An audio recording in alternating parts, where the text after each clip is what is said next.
Hi, everyone. I'm Cynthia Chang-Correa, President of the Council of Competitive Intelligence Fellows. I'm pleased and proud to be introducing this interview session between Kalb and John Prescott, who are also CI Fellows along with me.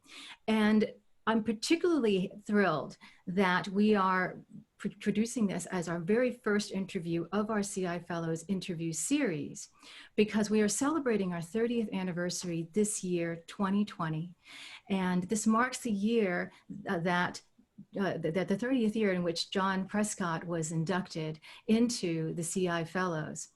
And so with that, we thought we would commemorate this and celebrate this with John by having Cliff Kalb conduct an interview with him. Now, one of the things that's also wonderful about this setup too is that Cliff and John have also been past presidents of the Society of Competitive Intelligence Professionals, now Strategic and Competitive Intelligence Professionals. And so I'm very pleased to turn this over to Cliff Kalb, who will be interviewing John. And for those of you who also might be interested in some interesting tidbits, John also delivered the very first online CI course in 1986 to his students at the Katz School. So with that, I'm going to turn this over to Cliff Kalb, and I'm interested in hearing this interview because Cliff has had extensive experience interviewing most CI Fellows. And Cliff, you've probably had the distinction of having interviewed more CI professionals than anybody else. Is that right? I think so. Yes, ma'am. Yeah. So with that, I turn that over to you, and thank you both very much. Thank you so much, Cynthia, and it's a pleasure to be here. Let me formally introduce John Prescott, Dr. John Prescott, who is the Thomas O'Brien Chair of Strategy at the Katz Business School at the University of Pittsburgh, and a good friend and colleague. John, welcome. Thank you, Cliff. Happy to be here. Looking forward to having a lively discussion. Great. Let's get started right at the beginning. Tell me how you originally got interested in the field of intelligence and strategy. I recall that you perhaps might have had some activity or an occurrence that occurred that gave you an interest in this field early in your career. Yeah, thank you, Cliff. One of the things is that timing and luck is everything, as we know. And I think this happened to me as well. When I went to Penn State for my PhD, I was in IO psychology previously and was working at the famed AT&T industrial psychology group.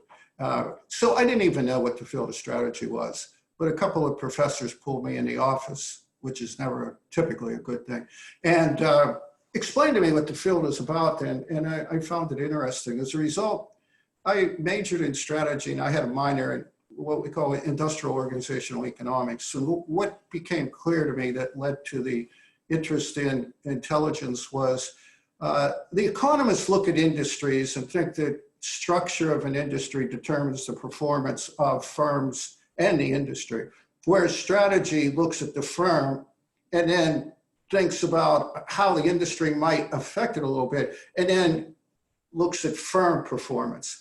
I saw them talking past each other, but to do either economics or strategy, you really have to have intelligence about the industry, about the firm, and so my question became very quickly, how are firms actually using, integrating, developing intelligence? And that led me into the interface between strategy and intelligence.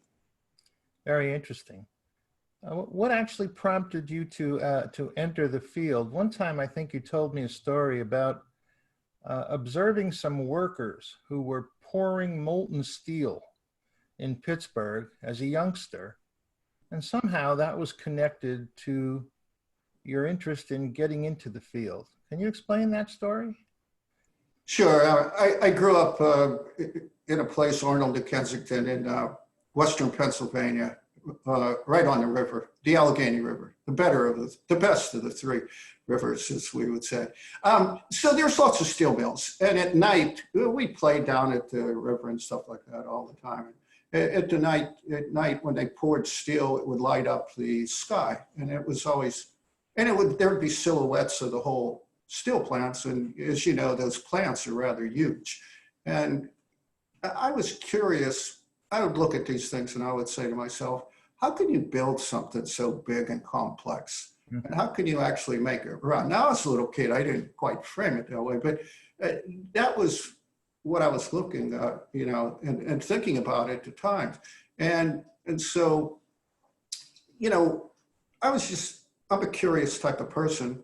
And so as I went through colleges, it became something I kept on looking at. How do you think about running and managing complex organizations? And that's what really motivated me to go from psychology, which I was in, to business.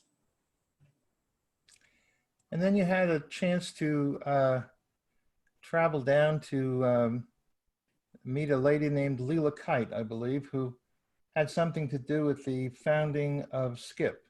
Can you tell us about that? Yeah, that was when I was at Penn State, and as part of this, what I was noticing is that in the academic literature, while we talked about the environment, primarily they talked about it as perceived environmental uncertainty, but there really wasn't a lot going on from what I could see in a practitioner nature. And I don't even know how it happened, but I stumbled across Leela and Washington researchers, a company that she ran, and gave her a call and said, can I come down and talk, you know, about what's going on here? And so I did, jumped in my car and went down to Georgetown and met with her. And that was one of the stimulus for thinking about SCIP and creating SCIP. And since then, you got involved with SCIP and became active not only as a member, but as a leader in the early years. And it began to engage a variety of types of people, including academics and people who are solution vendors, and also began to bring in people who were active in large corporations doing CI at the time. That was kind of the beginning of all of this. Was that the way you anticipated things would go, or how do you think it developed from there? Yeah, certainly, that's exactly how we thought it was. We you know, strategy is a multidisciplinary field, and I think intelligence, you know, is a multidisciplinary field. And so we wanted to make sure that there was people from all different sectors, and including the government, we were interested in. And so I think that intelligence is a very pragmatic field. And so you had to have the practitioner orientation to do that. And it also helped me round out what I was interested in, because I was approaching it obviously from an academic perspective, but the practitioners taught me a lot about, you know, how they actually do CI, why they do CI. And so that was very useful. So we did want to approach it from this very multidisciplinary perspective. Mm-hmm. Over your long career, you have focused on research, teaching, publishing, and consulting. And you have written extensively about a concept called intelligence-driven strategizing.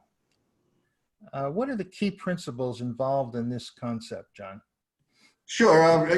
Intelligence-driven strategizing is a framework that I put together based on a lot of my research and consulting, and it's kind of synthesizes a lot of the stuff that I think about that. The real basic principle behind it is the effectiveness of a CI function is very much directly related to how well it's integrated into an organization, business.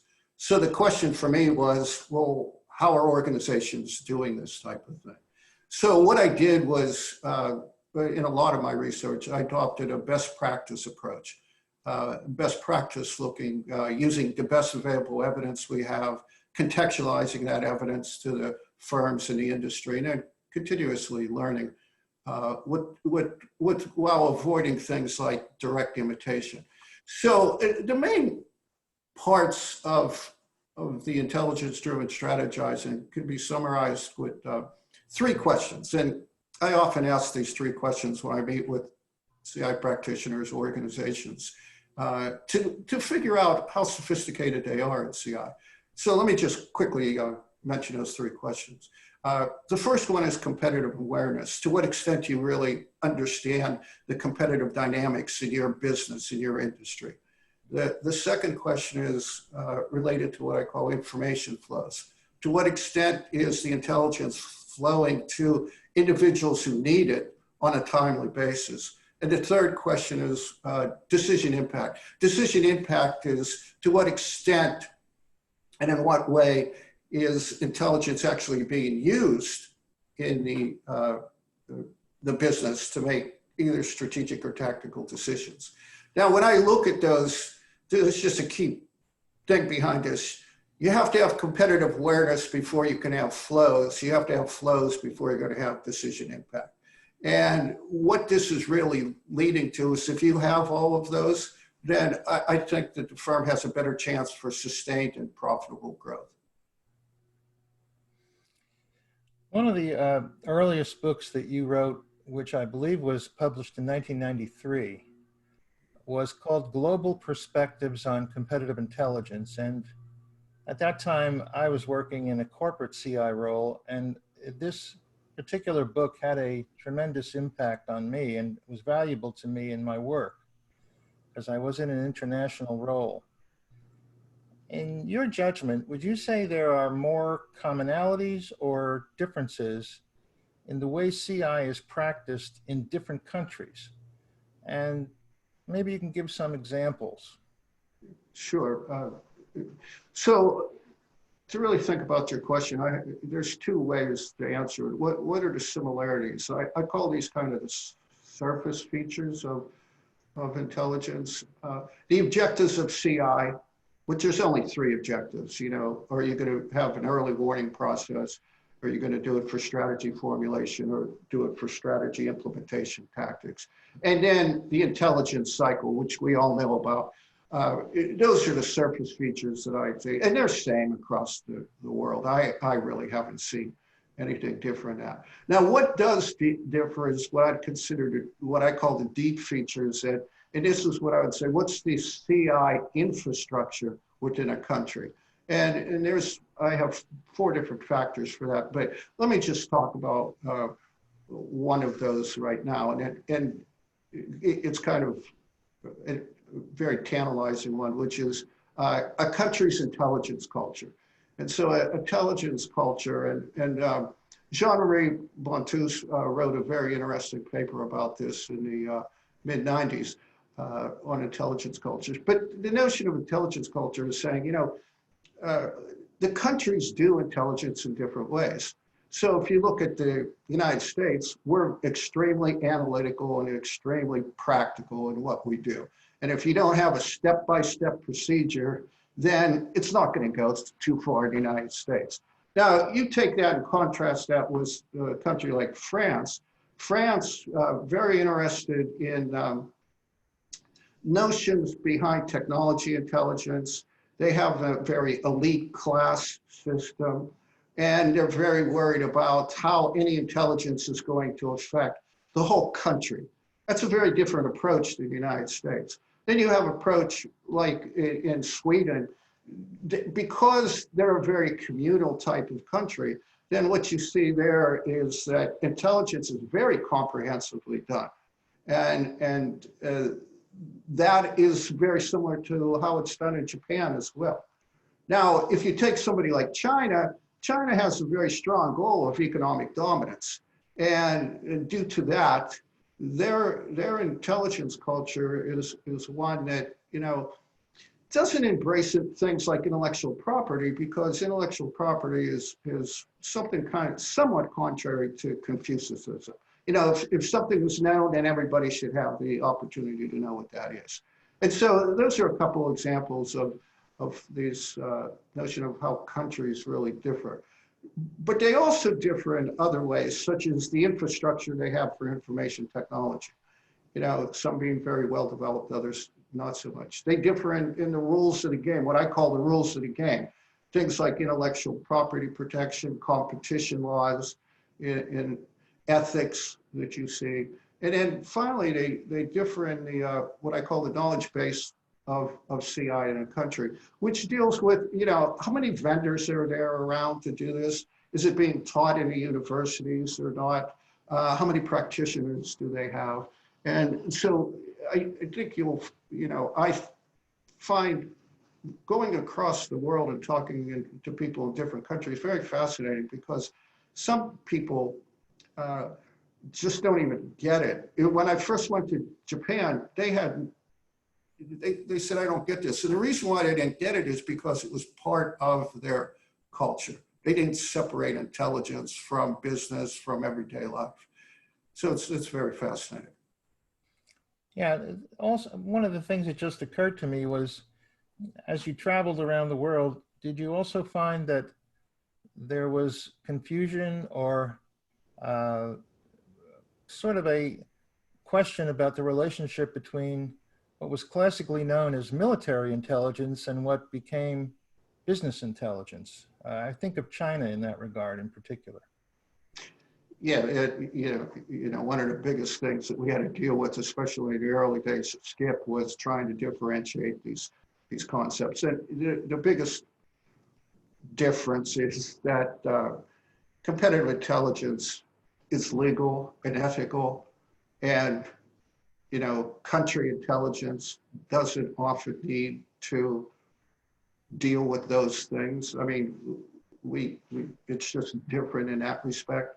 The other big difference is that if you look at, like our CIA, if they're spending billions and billions of dollars in intelligence, companies don't have the billions and billions to do that. So, this is where, I don't know if I was the first person to talk about this, but I always viewed governments as a vacuum cleaner. They just suck up everything that they can.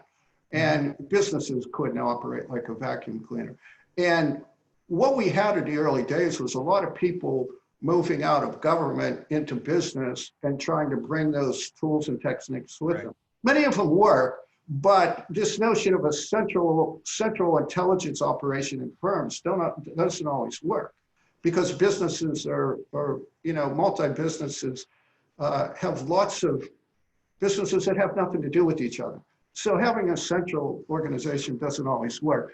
The other big thing that I found was a lot of people from government view the intelligence cycle as CI. And I just found that as such a limited way of thinking about things, because you have to have a whole process set up. And that's part of my intelligence-driven strategy notion, that you have to set up a function, and how do you do that? And it's significantly more than the intelligence cycle. Thank you. You were one of the first recipients of the Fellows Award in 1990. And again, I want to congratulate you on the 30th anniversary of that induction. Thank you. And your colleagues were, at that time, some other names that I think are well known in the field: Jan Herring, Len Fold, and Bob Pfeiffer, who were the other initial fellows. And you served on the SCIP board at the time, at the beginning, in a leadership role, and then came back onto the board again later in the development of the organization. So you had a perspective which can put you in a position to be able to comment on how things have changed. And I'm interested in your opinion about how much the field has changed, or how much it has not changed over the past 30 years. And then after you think that through, maybe you should comment a bit about how you think it should change in the future. What are your thoughts about that, John? Yeah, thanks, Cliff. That was a great class that I came in with as the fellows. It was a great honor, and all of them are well-deserving fellows and good friends. One of the things, going to your question, is that there's still the same nagging issues. Ethics is a nagging issue. We have there's a code of conduct, but it's never enforced. The real issue of professionalization of the field, are we a profession or not? That's still a nagging question. It hasn't changed. Complaints about managerial attention to CI is still around. Focus on sophistication of the analysis of CI done by practitioners. Having enough electives and courses in business schools, information science schools has always been a nagging problem. So those things are the same. We get better at some of these things, and the ebb and flow goes, but those things are really the same. And one of the other problems I think we've always had as a field is that we're very good with novices. We're not so good with the advanced CI practitioner. And I mean, that was one of the stimulants for the new organization that we have of the CI fellows. How can we help? Tim Kindle, when he was at Kodak, always talked about that. What is there for those of us that are more advanced? And it's the same way now with Skip. Now, going forward, there's two things that I was always sorry I didn't push harder for. One was counterintelligence. We got talked out of that by some of the people, and I think that was a big mistake. You see it now. We suffer as a field because we never really engaged counterintelligence as we should have, because that would have opened us up much more to IT type of issues and other type of issues, security and so forth issues, but we never did that. The second area that I'm looking at more closely now is public policy. Again, we talked ourselves out of any public policy role. And I often wondered, why did we move to DC if we're going to talk ourselves out of a public policy role? Mm-hmm. And I, if you ask me what I think we should be doing in the future, I think those are two main things that we should be doing. Get involved with public policy. You have to advocate. And then the second is, embrace the counterintelligence part of it. Mm-hmm. I found in my career that the counterintelligence piece in the corporate world was largely run by security people. And they felt that was their turf. And if a competitive intelligence person moved into their turf, they pushed them out. Yeah, that was one of the big arguments. But that argument also, a lot of that was physical security, as I remember too. And as lots of the internet came in and IT came in and so forth, much more. Counterintelligence moved, in a different direction to embrace not only physical, but also the information technology side of that. Right. Now, in addition to the books, the many books that you've written, you have been remarkably prolific, having published literally hundreds of papers, studies, and chapters in the intelligence literature and the strategy literature. Now, if you were to highlight several of your landmark contributions for today's practitioners to read or to have in their libraries, which ones would you recommend? And I know this is a tough question to answer because it's almost like, answering the question, which one of your children do you love the best? But maybe if you could keep it to 2 or 3 of your top recommendations, what would they be? Yeah, you're right. This is like asking me which child do I like the best. But I can give you 3 that I think is important. If I was going to recommend. One is the Intelligence Studies in Business article that I wrote for the Encyclopedia of U.S. Intelligence. I like this paper because it pulls together a lot of this stuff over, I wrote it in 2014. but it pulls together a lot of things together over my career. And it's a heady type of article when I mention that, because every at some point you write sentences that are very nuanced. And so I like it from that perspective, because you can really see. And one of the things I was trying to do with that is say that what CI has always lacked was a foundational notion of what we should be focused on. And in that paper, I conclude that it's rivalry. That, where we can make our mark in an organization is by being the experts in rivalry. Rivalry is a term broadly defined in economics and strategy, but that's why I particularly like that paper. Second paper that I really like, a lot of fun stuff with this, it's called Parallel Competitive Intelligence Processes. Early on, this is a revelation, but not so much a revelation. Is that people, I found that we were all trying to harness, or not harness, but control intelligence. And it became very clear to me that we're talking and being in companies that you can't control it. There's parallel intelligence processes going on all over it. What I termed this is the reverse prism effect. So if you think about a prism, spread out all the light, those are all these different parallel intelligence processes going on. And you have to reverse that as intelligence. You have to harness it. And that paper is about how do you harness that, and what are the facilitators and barriers to that. And we actually did, with one of my doctoral students, a couple of doctoral students, we did work where we have a diagnostic tool for to what degree are you good at harnessing the intelligence based on facilitators and barriers. The third one that I have to bring up, I think, is the CI Professional Competency Framework.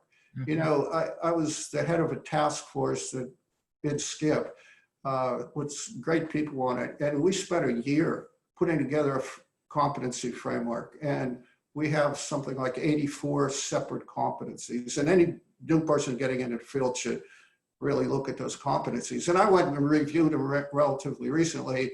I haven't found anything new to the new competencies that we kind of missed, which is nice. I'm sure someday there will be that. But that competency framework, I think, is really an important tool or guideline for us. That's terrific. I want to move to something which is very basic, but because we have the opportunity to ask for your definitions here, which probably appeared very early in the academic literature, defining the profession or the discipline of CI and the programs that companies operate to conduct CI. And there are four particular phrases or terms that I'd like you to take a shot at. The first is defining a CI program. The second would be a definition of what is competitive intelligence. The other one, which comes up so often in the literature, is actionable foresight. And the last one is the concept of competitive dynamics. Maybe you could take a shot at how you would define these terms. Sure.